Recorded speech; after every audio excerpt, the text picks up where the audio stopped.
Fala pessoal, estamos aqui eu, Luciano Brunetti. Eu, Thiago Cruz. A gente conversou muito, né? Muitos de vocês pediram pra gente e a gente decidiu criar um quadro novo onde a gente vai bater um papo com vocês aqui, um bate-papo mais contraído.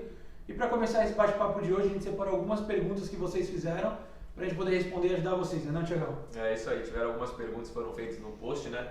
E que tiveram também durante a live sua, né? Que você fez na semana passada. E aí a gente vai esclarecer algumas dúvidas e algumas perguntas para responder para vocês. É isso aí, toda quinta-feira tem live de perguntas e respostas e a gente vai fazer esses vídeos também para ajudar vocês, tá bom? Thiago, eu vou perguntar aqui para você algumas coisas que eu separei, tá bom? Uhum. Vou começar com essa aqui, né? Porque tem tantos garotos bem treinados, né, com fundamento bom, com físico bom, com a parte nutricional e acompanhamento psicológico bom, mas muitos desistem. Ixi, é uma pergunta difícil, né? Talvez a rotina do atleta é difícil, né? A rotina do atleta é difícil, tem menino que às vezes não suporta ou que não quer aquilo para a vida dele, né? Acredito que muitos meninos acabam desistindo por chegar num nível, pô, às vezes o menino começou a treinar, já levar a sério desde os 9, 8 anos de idade, e aí chega numa fase de sub-20, o menino ele não tem certeza, já passou 10, 11 anos se desgastando, né, abrindo mão de muitas coisas que ele poderia estar curtindo enquanto criança, enquanto essa fase de adolescente, e acaba desistindo por esse motivo, né? Mas eu acredito que quem desde criança tem um sonho e o ideal de querer se tornar jogador de futebol profissional, ele vai atrás da questão física, da alimentação, da questão de fundamentos, e vai tentar trilhar seu sonho até se tornar jogador de futebol profissional. É bem desgastante mesmo, Thiago, a gente fala, por isso que a gente sempre instrui os pais, né, quando o menino ainda é bem novo, bem pequeno, deixa ele brincar, deixa algo lúdico, né, porque o futebol a gente sabe que tem algumas coisas, né, Thiago, e outro fator também que pode influenciar nessa desistência, vamos dizer assim, pode ser também que a pessoa muda os planos da vida, né, vai conhecendo outras coisas, tendo outras prioridades, percebe que aquilo não é pra ela, né, porque a rotina realmente é pesada, né? Hoje o pessoal vê os jogadores famosos e fala, poxa, quero ser igual o Neymar, o Cristiano Ronaldo, o Messi, mas ninguém sabe o que eles passaram, as coisas que eles abdicaram, né? E realmente para chegar lá em cima é muito complicado. É muito difícil. Ali o que a gente vê, a gente costuma falar, né? O que a gente vê na televisão ali é a minoria, não é a realidade do futebol, né? Se a gente for levar tudo num contexto geral, o que a gente vê na televisão representa acho que 5, 10% do que é realmente a realidade do futebol. E lógico que a gente vendo o pessoal jogando na televisão, jogando uma Champions League, Copa do Mundo, um campeonato de primeiro nível, a gente quer estar lá, mas a gente não imagina o quanto tem que passar e o quanto eles se dedicaram para isso, né? Na verdade, né, eu acho que você pode até falar melhor, mas eu acho que não tem nenhum jogador que não tenha tido algum sofrimento para chegar lá em cima, né? Mesmo aquele jogador mais bem instruído, com uma família que apoia, acho que todos vão encontrar uma dificuldade no caminho, você concorda com isso? Lógico, com certeza isso vai fazer com que ele se fortaleça, né, e chegue até o profissional, né? Eu acredito que nenhum jogador tenha chegado ao profissional sem ter sofrido em alguma fase da vida dele, né, enquanto jogador ou enquanto até mesmo como pessoa numa vida social assim. Eu tô lendo aqui as perguntas, Thiago, né? E tem uma legal aqui, ó, que já complementa um pouco esse assunto. Buscando ser um atleta completo, quais qualidades, atributos e conhecimentos extra-campo o atleta deveria buscar? O que você acha que ele tem que buscar para ele realmente se moldar e se formar para ser um atleta de alto nível, vamos dizer assim? Extra-campo? Acredito que é como a gente fala, né? Não é um jogador, né? Você tem que ser um atleta. Então, quando a gente fala a palavra atleta, envolve o extra-campo, né? O jogador de futebol é ali dentro das 4 linhas. Quando você fala a palavra atleta, você trabalha em todas as outras áreas fora do campo. Então, a gente pode falar desde o descanso, que é fundamental para um atleta, que faz parte do treinamento, é o descanso. Horas de sono, independente do atleta, tem atleta que precisa dormir 6 horas, tem atleta que precisa dormir 8 horas e já está o suficiente. Cada atleta vai reconhecer isso, né? Conhece o seu corpo, né? A parte de alimentação é importantíssima também, muito importante. Alguns atletas fazem a parte extra-campo também, eu diria, seria um complemento da parte física, né? Talvez, tirando a questão de fundamentos, né? Isso para que o atleta consiga cada vez mais evoluir e conseguir um bom rendimento, né? Dentro das 4 linhas. Tudo que você faz fora das 4 linhas, querendo ou não, reflete para dentro do campo. Então, o corpo a principal arma do jogador é o corpo, né? Então é um instrumento de trabalho dele. Então ele precisa estar preparado fisicamente e isso envolve questões de alimentação, questões de descanso, né? Vida social, vai ter que abrir mão de muitas coisas, de não sair com os amigos à noite, saber o que tem que fazer, né? Se limitar na questão também, não digo um menino, né? Mas depois se torna um atleta profissional. Questão de bebida e outros vícios que você pode acabar tendo, né? Porque é a realidade. Exato. Então essa é a parte extracampo que você inconscientemente se leva para dentro do campo, né? E tem também aquela parte que o atleta pode trabalhar, né? Que é o ganho. Muitos jogadores pensam que às vezes só podem evoluir dentro de campo, nos treinamentos. E não é assim, né? Às vezes você tem um defeito de posicionamento tático, de não entendimento de jogo, que você consegue dentro de casa fazer uma análise, né? Assistindo o jogo do seu time, né? Que a gente fala que o jogador não tem time, mas no fundo eles têm, mas tem que guardar para eles o time. Então você pega, assiste o jogo do seu time, pega aquele seu jogador favorito, jogador da sua posição, começa a reparar como ele se posiciona, como é que o time monta o esquema, né? Como é que uma substituição transforma todo o jogo, né? E você vai entendendo, né, basicamente as funções dentro de campo de um atleta e suas determinadas posições. Isso aí ajuda bastante também, né, Thiago? Ajuda bastante também essas questões, né? Você pega um jogador ali que você tem como referência, começa a ver as atitudes dele dentro de campo, também vai ajudar bastante, né? Principalmente questões de comportamento, assim, né?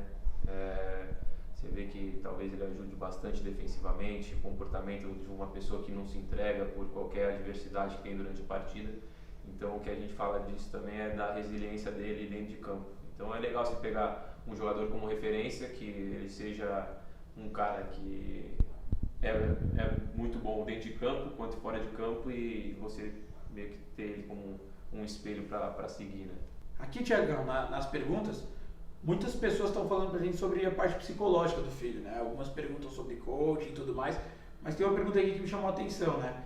Que a mãe do atleta fala assim: como eu preparo meu garoto psicologicamente para enfrentar os alojamentos dos clubes se ele nunca saiu de casa? Como preparar ele para se ausentar da família, né? Acho que seria bacana você dar uma introdução sobre isso, como é que muitos pais podem fazer para já ajudar esse filho, provavelmente deve sair de casa agora ou daqui 2 anos, não sei. Então, isso é uma coisa que vai muito de pessoa para pessoa, né? Muito de pessoa para pessoa. Às vezes, por exemplo, no caso, pode ser um menino que nunca tenha saído de casa e ele saia e passe por essa fase numa boa, né? De ficar longe dos pais. Eu não sei como que é o relacionamento, mas isso é bem determinante, é de pessoa para pessoa. O ideal seria que quando o menino fosse sair, né? É legal ir visitar ele, manter contato no alojamento. Ali com certeza, eu já disse em outras lives que a gente fez já, que a rotina ela é pesada, é desgastante, né? Então, lógico que vai ter tempo para falar com a família, mas ele, grande parte do tempo ele vai estar no treinamento, na escola, em momentos ele vai estar descansando, né? Outros momentos, se for um menino que tem facilidade no relacionamento, vai estar brincando com outros meninos. Então isso vai muito de pessoa para pessoa, né? E é interessante também a família, se for possível, ir visitar o menino quando tiver uma partida, ou perto da cidade onde ele mora, pegar o menino às vezes para sair para passear, depois almoçar. A gente sabe que esse apoio da família é incondicional, a gente fala, né? Muitas famílias não conseguem, mas se a sua família tem condições, visite, porque ajuda o atleta até na evolução e adaptação dele. Mas outra coisa que vocês podem fazer também, né, você pode ir trabalhando na cabeça do seu filho. Então, às vezes, ele não vai sair agora, mas vai sair daqui 1 ano, 2 anos. Já vai plantando uma semente, mostrando para ele que ele vai ter que se preparar para isso, se preparar para aquilo. Porque é praticamente impossível um jogador, durante toda a sua carreira, não sair de perto da sua casa. A não ser que ele tenha uma carreira do começo ao fim em um clube da cidade dele, né, que a gente sabe que às vezes não é o melhor caminho também. Então, provavelmente, em algum momento ele vai sair, seja mais velho, seja mais novo, e às vezes a necessidade leva ele para sair jovem. E aí ele vai ter que se adaptar, vai ter que entender que faz parte da profissão que ele escolheu, aquilo que a gente falou já anteriormente sobre escolha, sobre ter uma profissão diferente, e vai ter que enfrentar os desafios, né? Não é o primeiro que passa, não vai ser o último, todo mundo passa por isso e faz parte do processo para se tornar um jogador de futebol profissional, né?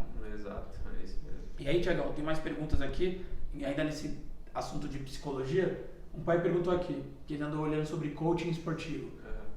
Qual a idade certa para levar o filho para um coaching esportivo? Você acha que tem uma idade certa? Um filho novo pode ir? O que você pensa sobre isso? Eu acredito que muito novo assim talvez não tenha necessidade, né? Como a gente disse, no início do sonho do menino, né? Tem que ser algo mais lúdico, assim, colocar uma pressão já e colocar atividades extras, além da brincadeira ou daquele treinamento que ele faz, né?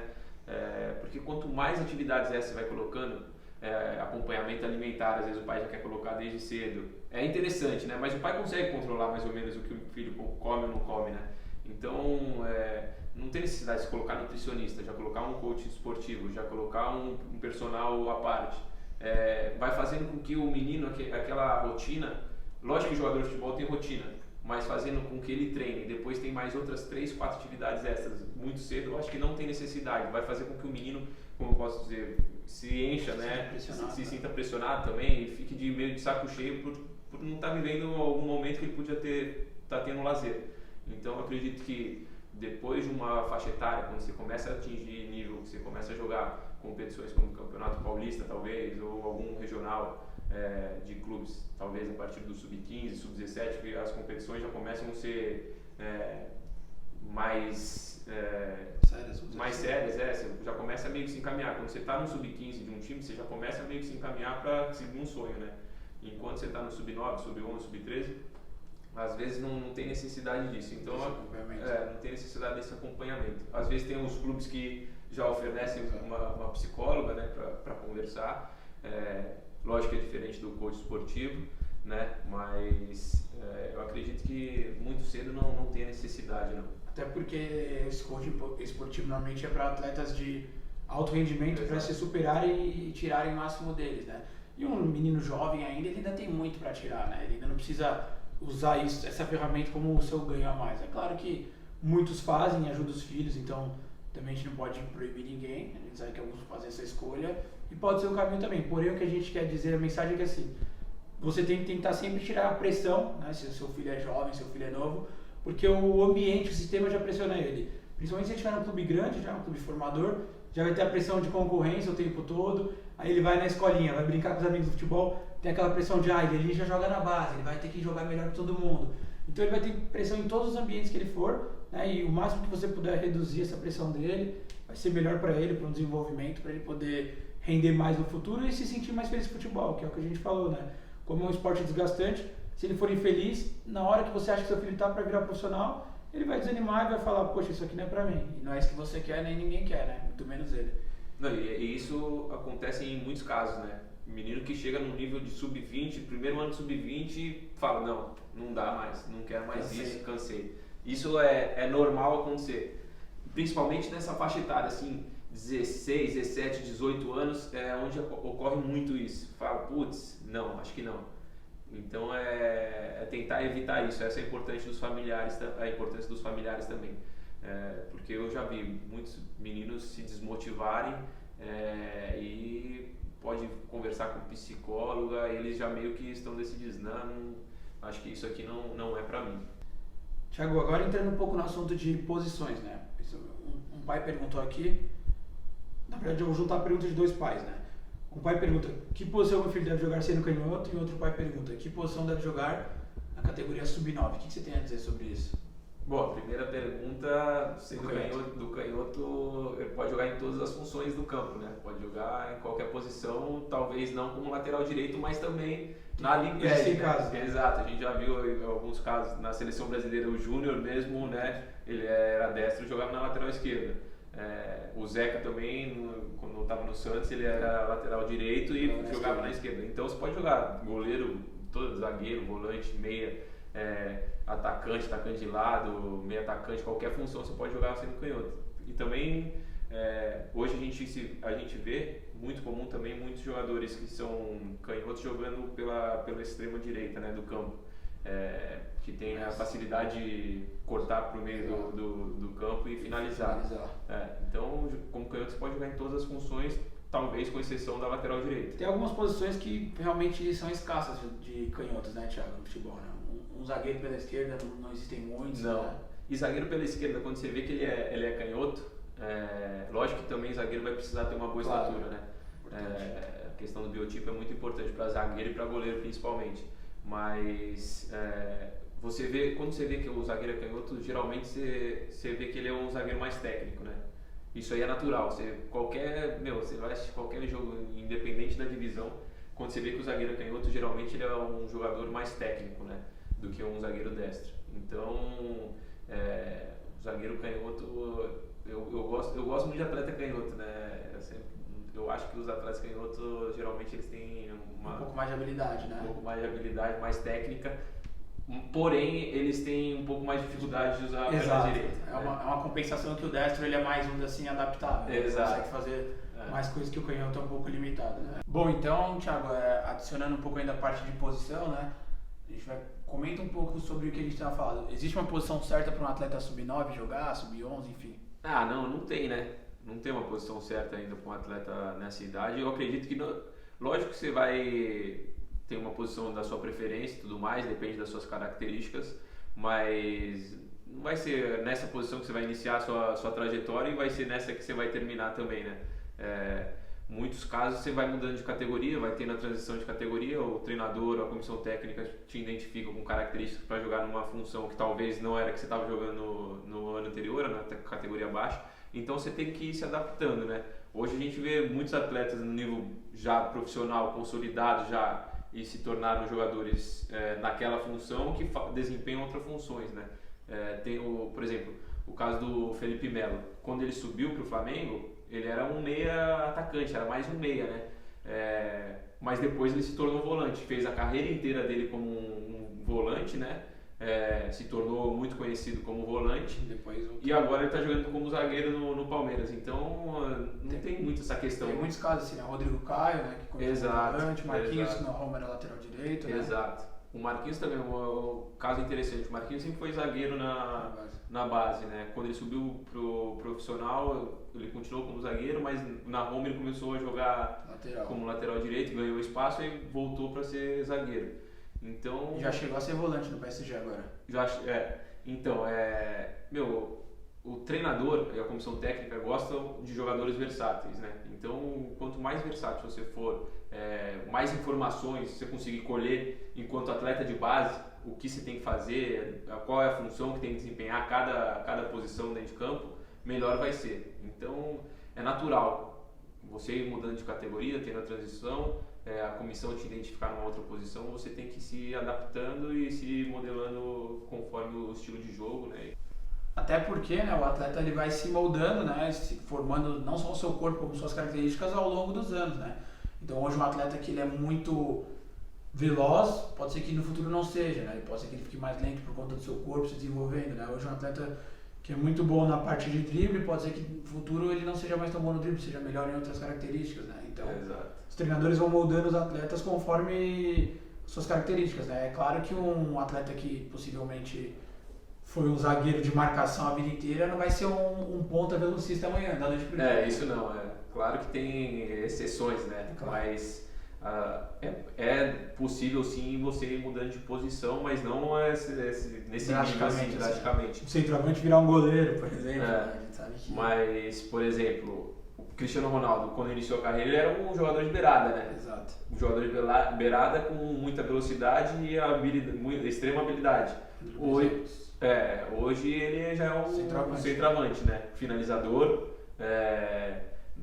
lógico que tem velocidade, mas não tinha velocidade quando ele iniciou a carreira. Então ele foi se adaptando ao corpo dele ao longo dos anos, né? A característica dele. Hoje também ele continua sendo um jogador habilidoso, mas não como ele era antes, né? Com a agilidade que ele tinha nos dribles de antes. Então o jogador ele vai se transformando, muito também disso por causa do físico dele. Então a gente vê um menino às vezes na base que ele, por exemplo, ele tinha muita velocidade, muita força, às vezes ele estava jogando como um atacante. E aí em um momento das categorias, a maturação dele antes era avançada e chegou no momento que se igualou com todos. Então, aquela diferença dele, que era de força e velocidade, ele não tem mais. Então, talvez ele precise se adaptar em outra função, como um meia ou como um volante, entendeu? Então, isso de mudar de posição, além de ter a questão do treinador de observar, dependendo das categorias que você vai avançando, tem a questão muito do corpo também, né? Então, isso é muito interessante saber. Essa é uma grande diferença, né? Um grande diferencial dos grandes jogadores, que é a adaptação, né, a novas, vamos dizer assim, dificuldades que aparecem na carreira. se reinventar, né? Então todos os grandes jogadores eles sabem se reinventar conforme forem aparecendo as situações do futebol. Uma pergunta também, Thiago, eu tenho mais pessoal minha. Na época que você trabalhava em clube, que estava montando os elencos, né, para a Copa São Paulo e tudo mais, você já chegou a observar um jogador em um jogo que ele era um atacante e começou a vislumbrar ele no seu time mais em outra função? Como é que você fazia assim nessa parte? Acho que muitos observadores, scouts, né, eles acabam fazendo isso, né? Eles olham o jogador e eles imaginam uma outra função que ele possa jogar, talvez, né? Às vezes não é aquela função que ele está jogando naquele momento. Você consegue identificar ele com características. Às vezes o moleque tem boa velocidade, ele tem um contra um muito bom, né? Bastante vitória pessoal. Você imagina ele, seria legal ele jogar numa beirada de campo, ou algo do tipo. Isso é natural, né? Geralmente, no modo geral, eu via a parte técnica do jogador, né? Um jogador técnico cognitivo bom, né? De entendimento de jogo e tudo mais, ele vai ser um menino que facilmente vai conseguir mudar de posição se a gente conseguir trazer ele para o clube, né? Então, é natural que às vezes você vê um lateral muito ofensivo e tem a parte defensiva ruim, às vezes fala, putz, ele se desgasta muito defensivamente, sofre muito defensivamente, talvez ele jogando como um extremo ele consiga se dar melhor, né? Então, ou às vezes mesmo você ter um extremo que você fala, talvez se a gente trabalhar na parte defensiva dele, ele vai se tornar um baita lateral, porque ele percorre grandes distâncias, tem força, toda hora ele tem chegada na linha de fundo. Então, a função do observador não é só ele pegar aí no jogo, né? Se vê um atacante número 9, você fala assim, esse cara aqui é número 9 e deu. Você tem que imaginar ele, exato, e num contexto dentro do seu clube, porque às vezes seu clube não joga na formação que aquele time está jogando, que o menino está jogando, mas que o seu clube que você trabalha, ele já tem uma ideia de jogo, uma metodologia de trabalho. Ainda, Thiago, aproveitando isso que você falou, né, sobre jogador versátil, tem uma grande vantagem, né, para um menino que está para fazer a transição da base profissional se ele for um atleta versátil. Primeiro é que muitas vezes aparece uma oportunidade profissional, que às vezes são oportunidades únicas em uma posição que às vezes não é do atleta, né, e se ele for capacitado para aquela função, ele vai aproveitar e vai agarrar. E até outra em clubes menores, né, quando a gente sabe que o elenco é mais reduzido, mais enxuto e não tem essa capacidade de contratação e até mesmo de levar para o banco para jogos fora de casa. Se um atleta faz mais de uma posição, ele ocupa teoricamente o lugar de 2 jogadores, né? Então isso é uma grande vantagem para eles, né? E aí, Thiago, aqui tem muitas perguntas também, né? Eu estava olhando aqui no celular, sobre empresário, né? Sobre como escolher um empresário confiável, sobre em que momento meu filho deve ter um empresário, né? Para que eles servem. E a gente vai falar para vocês melhor em um outro vídeo, né? O próximo vídeo, somente sobre empresário, o que eles podem ajudar vocês, como escolher um empresário certo e tudo mais. A gente vai estar batendo um papo aqui, eu e o Thiago, para falar sobre também. Possivelmente o Tadeu também, e a gente vai falar melhor esses detalhes de empresário, né? E aí eu queria aproveitar para falar para vocês que todo o conteúdo que vocês comentam lá com a gente, né, a gente vem adquirindo, vem apurando para a gente poder montar esses vídeos para vocês, então continuem mandando informações lá, a gente vai colocar um post no Instagram, comentem sobre o que vocês querem que a gente faça vídeo, que a gente está fazendo exatamente para ajudar vocês, para responder essas dúvidas que todos vocês pais, atletas têm aí, e a gente vai batendo em assunto, um de cada vez, para poder ajudar, né? E acho que esse é o principal intuito do Segredo de Jogadores, é ajudar vocês, pais de atletas, a guiarem o filho de vocês rumo ao profissional, sem que cometam erros pequenos que podem custar toda a carreira dele, não é verdade, Thiago? É isso aí, né? A gente fala que a família é fundamental, né? Na carreira de um jovem menino que tem o sonho de se tornar jogador de futebol, né? Porque representa aí pelo menos 50% da formação dele, tendo em vista que, grande parte da vida dele ele passa mais tempo com a família do que propriamente dentro do clube, né? Dentro do clube ele vai adquirir as condições técnicas, né? De fundamento e outras questões mais.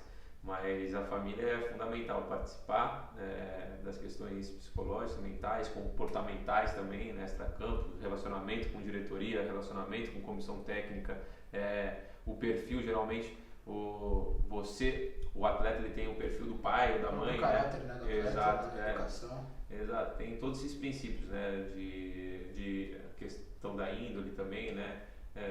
Então é importante a família auxiliar muito, né? E a gente tem o intuito de no futuro a gente conseguir transformar e auxiliar na formação de atletas do Brasil, né? Quanto mais a gente conseguir passar informações para vocês, a gente fica satisfeito, né? Porque a gente já tem recebido bastante mensagem até, né? Nos agradecendo por terem mudado de comportamento, por terem conseguido conversar de uma forma melhor com possíveis empresários, com o pessoal da diretoria, comportamentos, talvez atitudes que o filho estava tendo depois das partidas que acabavam frustrando o filho e os pais continuavam pegando pesado. Exato. Em vez de dar uma, né, dar uma aliviada e tentar motivar ele para os próximos jogos e treinamentos. Então, acho que a função dos familiares é fundamental na formação de um atleta. E isso que o Thiago falou, a gente acredita muito, né? Por isso que a gente trouxe aqueles jogadores. A gente não quer guardar pra gente essa informação. A gente quer divulgar e levar para o máximo de pessoas possíveis. Se a gente conseguir atingir, a gente acha que futebol todos têm espaço, vai depender de cada um. E é por isso que eu até peço um favor para vocês, né? Que compartilhem esse vídeo. Às vezes o atleta ali do lado precisa também, né? O pai do outro menino que joga com seu filho precisa receber essa informação. Não guarde ela para você, divulgue, né? Você pode estar ajudando ele e no futuro ele pode te ajudar de volta. Então a gente fala, não seja egoísta. Nós não somos egoístas, dividimos a informação com todo mundo e você tem que fazer o mesmo porque é dando que se recebe, que a gente fala, né? Então, continue acompanhando a gente, siga os nossos canais, nosso YouTube, Segredo de Jogadores, nossas redes sociais, entre para o nosso grupo do Telegram. Qualquer dúvida tem o link lá na descrição do Instagram, você pode entrar lá e ver. A gente vai ficando por aqui, pessoal. Um abração e vejo vocês no próximo vídeo. Valeu, pessoal. Um grande abraço.